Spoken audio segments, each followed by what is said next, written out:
umum dengan kami keluarga Kunai dari Kota Kupang, Provinsi Nusa Tenggara Timur. Perkenalkan, nama saya Francisco Bernardo Besi. Izin pimpinan,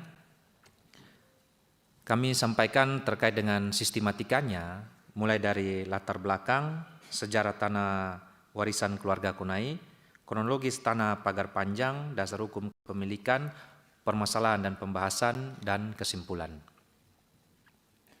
Yang pertama terkait dengan latar belakang, tanah keluarga Kunai ini sendiri sudah dimenangkan oleh keluarga dari Pak Teni dan orang tuanya sejak tahun 1951. Kurang lebih sampai dengan sekarang sudah hampir 74 tahun. Putusan pengadilan tahun 1951, kemudian pengadilan negeri dikuatkan oleh putusan pengadilan tinggi Kupang dan kasasi Mahkamah Agung. Setelah itu kurang lebih tahun 1989, perkara ini yang telah inkrah di tahun 55 berjalan sampai dengan selesai di tahun 1996 dengan ada putusan pengadilan yang terbaru. Kemudian dari Pengadilan Negeri Kupang sendiri telah mengeksekusi tanah ini pada tanggal 8 September tahun 1997. Tanah ini sendiri terbagi menjadi 3 bidang. Yang pertama tanah Danau Ina kurang lebih 100 hektar. Yang kedua tanah pagar panjang kurang lebih 250 hektar. Dan yang ketiga tanah Pantai Osapa kurang lebih 18 hektar. Total akumulasi 368 hektar. Khususnya pada pagi hari ini kepada pimpinan Komisi 3 dan seluruh anggota DPR RI yang kami hormati, kami sampaikan khususnya terkait dengan tanah pagar panjang dengan luas kurang lebih 250 hektar, diperkecil lagi dengan beberapa bidang yang sekarang 60 hektar.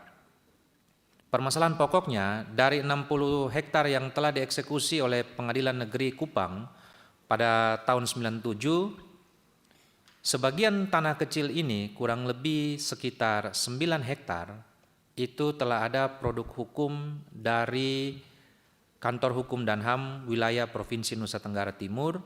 Selanjutnya sertifikat hak pakai, bukti kepemilikan dari Hukum dan HAM tersebut dibantu oleh Kejaksaan Tinggi Provinsi Nusa Tenggara Timur melakukan penyelidikan dan penyidikan tindak pidana korupsi dengan total kerugian yang ditaksir oleh tim penyidik dari Kejati NTT kurang lebih sekitar 900 miliar. Tanah ini sendiri bagian yang tidak terpisahkan dari tanah yang telah dieksekusi oleh Pengadilan Negeri Kelas 1A Kupang. Sedikit keluar dari pembahasan yang ada, di samping saya Bapak Martin Soleman Kunai, kurang lebih setelah proses penyidikan ini selesai, beliau berbicara di media, mohon izin sekarang kita no viral no justice. Kemudian penyampaian terkait dengan dokumen-dokumen, kurang lebih kami membawa pagi ini 32 lampiran. Beritanya menjadi viral, proses penyidikannya sendiri tanggal 13 Maret 2025, beliau baru dipanggil oleh Kejaksaan Tinggi Nusa Tenggara Timur tanggal 10 Juni 2025. Yang mana setelah proses ini selesai baru ada data dan fakta baru yang kami sampaikan. Kembali ke pokok permasalahan yang tadi dijelaskan, data-data yang kami miliki juga setelah eksekusi tahun 97, kemudian tahun 1999 Kalapas Kupang pada waktu itu Pak Diki Foe juga telah mengirimkan surat, menandatangani surat terkait dengan penyerahan kembali tanah ini dengan catatan untuk bangunan yang sudah berdiri itu tidak dieksekusi. Kita kembali ke tahun 99 karena pada waktu itu sudah ada ditempati oleh 1.100 narapidana. Kemudian proses ini bergulir terus. Di tahun 2000-an ada pihak keluarga lain, dalam hal ini keluarga Isliko yang juga mengklaim tempat ini yang bagian yang baik besar maupun sebagian kecil. Kemudian baik putusan pengadilan negeri, pengadilan tinggi, kasasi dan peninjauan kembali dari pihak keluarga Kunai yang menang. Selanjutnya, setelah itu pemerintah Kabupaten Kupang yang juga mengklaim terkait tanah ini di tahun 2012 juga melakukan gugatan terhadap pihak keluarga Kunai, dan baik dalam putusan Pengadilan Negeri Kupang, Pengadilan Tinggi Kupang, Kasasi Mahkamah Agung juga tetap dimenangkan oleh keluarga Kunai, dengan catatan, mohon izin pimpinan, pada saat tingkatan Pengadilan Negeri Kupang, putusan nomor 35 tahun 2012, dari pihak keluarga Kunai mengajukan gugatan rekonvensi terkait dengan jalan yang dipakai untuk kepentingan umum yang sekarang sudah jadi jalan nasional. Itu juga dari pengadilan mengabulkan gugatan rekonvensi dengan membayar ganti kerugian kepada keluarga Kunai 16.820.000.000 rupiah. Selanjutnya, setelah selesai dengan pemerintah Kabupaten Kupang pada tahun 2015, dari Pit Kunai atau orang yang menjual kepada pemerintah Kabupaten Kupang juga mengajukan gugatan secara perdata dari tahun 2018, baik di tingkatan pengadilan negeri, pengadilan tinggi, kasasi, dan PK, juga akhirnya tetap dimenangkan oleh pihak keluarga Kunai. Sehingga proses ini selanjutnya di tahun 2022, dari pihak keluarga Kunai juga mengajukan kepada pemerintah Kabupaten Kupang terkait dengan proses ganti rugi tersebut, dan dari pengadilan kelas 1A Kupang di tahun 2022 juga sudah mengeluarkan penetapan mengabulkan permohonan dari pihak keluarga terkait dengan proses pembayaran tanah keluarga Kunai. Terakhir, di tahun 2025 ini kami dari Kupang, Nusa Tenggara Timur berterima kasih kepada pimpinan dan anggota DPR RI Komisi 3 di Jakarta yang menerima kami dan menyampaikan hal-hal permasalahan ini. Selanjutnya terkait dengan kesimpulan dan permintaan seperti yang tadi di awal Pak Ketua katakan, akan disampaikan secara langsung oleh perwakilan keluarga Bapak Marten Soleman Kunai. Waktu dan kesempatan saya berikan. Terima kasih pimpinan. Silakan Pak, lanjut. Pimpinan sidang dan anggota Komisi 3 DPR RI yang saya hormati, terima kasih banyak atas kesempatan yang diberikan lewat forum bermartabat ini. Mungkin ini merupakan kali pertama ahli waris keluarga Kunai diberikan ruang untuk hadir guna menyampaikan permasalahan hukum yang kami hadapi. Baik, jadi apa yang sudah disampaikan melalui kuasa hukum keluarga Kunai, yaitu Bapak Francisco Bernardo Besi, baik dari perkara tahun 1951, berlanjut tahun 93, lalu tahun 89 sampai eksekusi tahun 97, dan masih ada perkara-perkara lanjutan sampai baru inkra itu di tahun 2023. Sehingga di mana permasalahan-permasalahan ini objek tanah, khususnya tanah pagar panjang yang telah dieksekusi oleh Pengadilan Negeri Kupang tanggal 8 September 1997, tetapi ada sertifikat Kanwil Hukum dan HAM nomor 4 tahun 1995 yang menjadi dasar objek itu adalah pernah ditukar guling atau sebagai tanah pengganti dari Gubernur Nusa Tenggara Timur. Nah, di mana objek tanah hukum dan HAM kalau di Kota Kupang, NTT, itu ada di Jalan Eltari 1, Kelurahan Oibobo. Sedangkan objek tanah kami keluarga Kunai itu yang ditukar guling tahun 1975 oleh Gubernur sebagai tanah pengganti, yaitu katanya tanah negara bebas.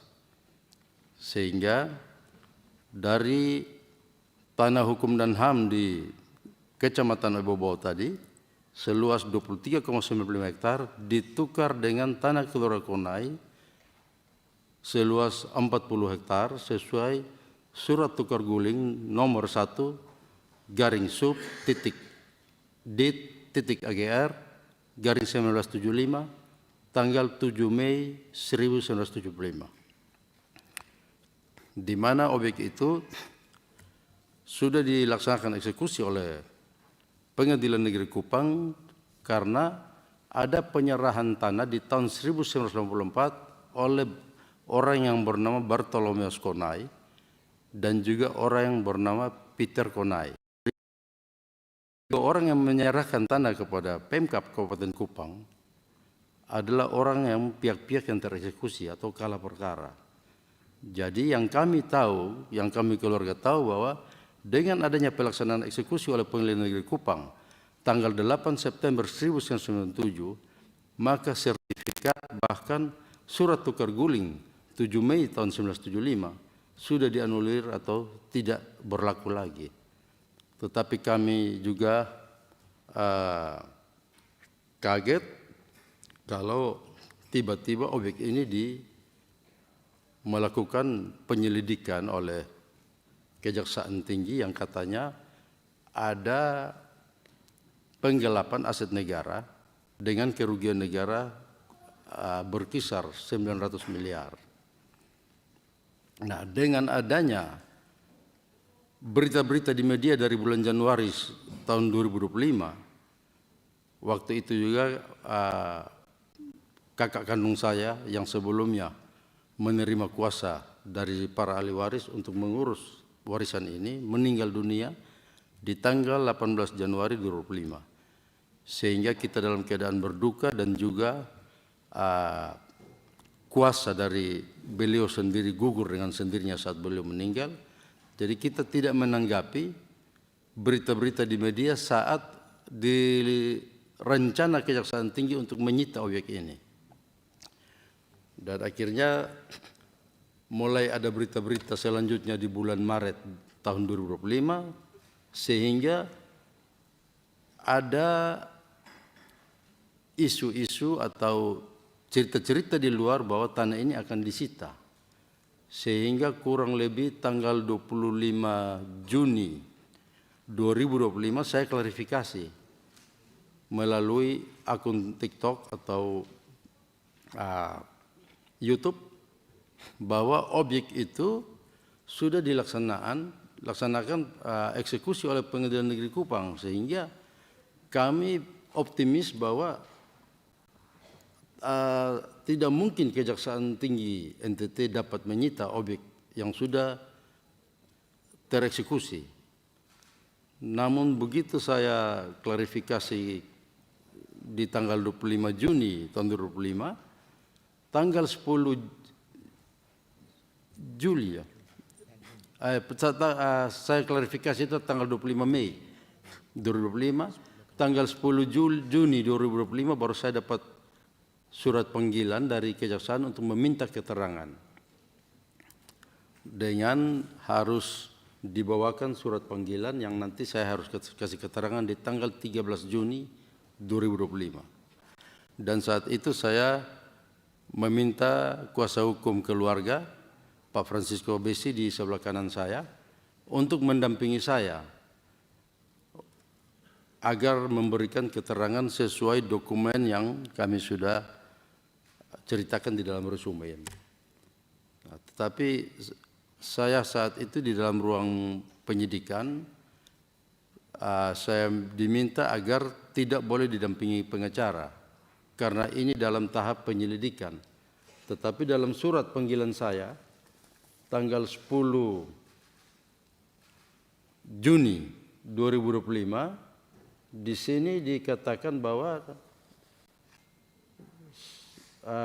panggilan ini sudah dalam tahap penyidikan. Sehingga saya bilang kenapa surat ini ditulis penyidikan tetapi kok ini masih penyelidikan. Lalu ada diumumkan lewat media bahwa sudah naik ke tingkat penyidikan dan akan ada tersangka. Sehingga yang saya tahu kalau sudah ada tersangka berarti sudah dalam tahap penyidikan. Jadi dalam tahap penyelidikan yang dikatakan oleh jaksa penyidik, sehingga kuasa hukum saya tidak boleh mendampingi. Nah, jadi hal ini sesuai dengan apa yang kita sampaikan. Mungkin terlalu banyak permasalahan yang kita tidak sampaikan satu persatu, tetapi permintaan akhir kita keluarga itu ada 4 poin di halaman 6, poin E. Halaman 7, sebentar.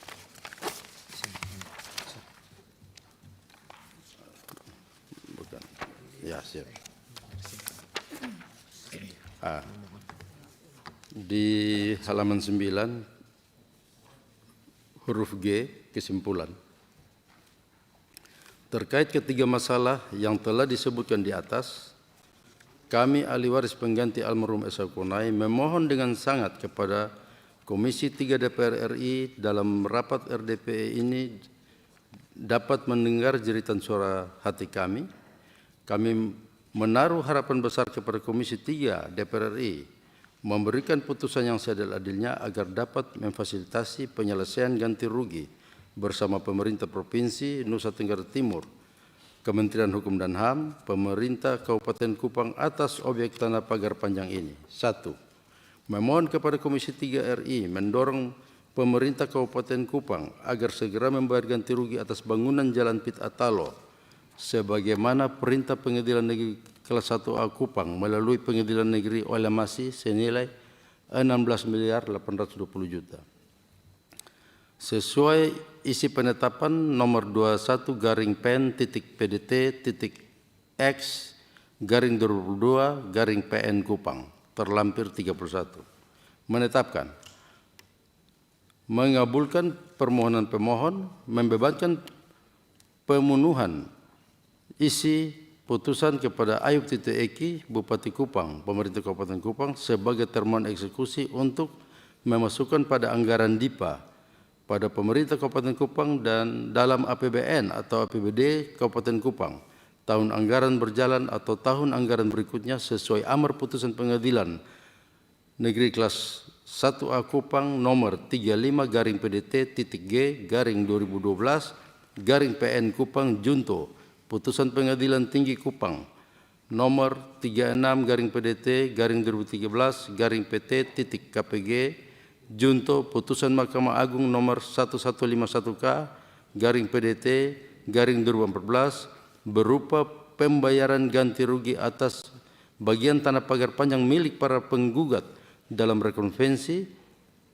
para tergugat dalam konvensi seluas 103.875 meter persegi yang telah dibuat Jalan Pit Atalo sejumlah 16.820 juta. 3. Memerintahkan kepada panitra pada Pengadilan Negeri Kupang Kelas 1A untuk memberitahukan dan menyerahkan penetapan ini kepada Bupati Kupang, pemerintah Kabupaten Kupang sebagai termohon eksekusi untuk dilaksanakan sebagaimana mestinya.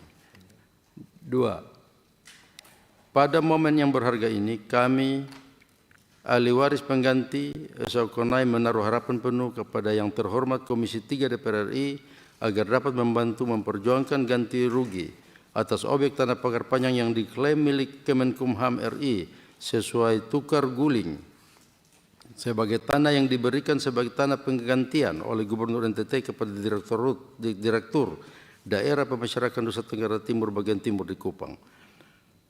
Permohonan ganti rugi sesuai yang tertuang dalam surat keterangan melepaskan hak nomor 1/sub.dit.agr/1975 tanggal 7 Mei 1975 terlampir 32. Yang pada poin C berbunyi sebagai berikut.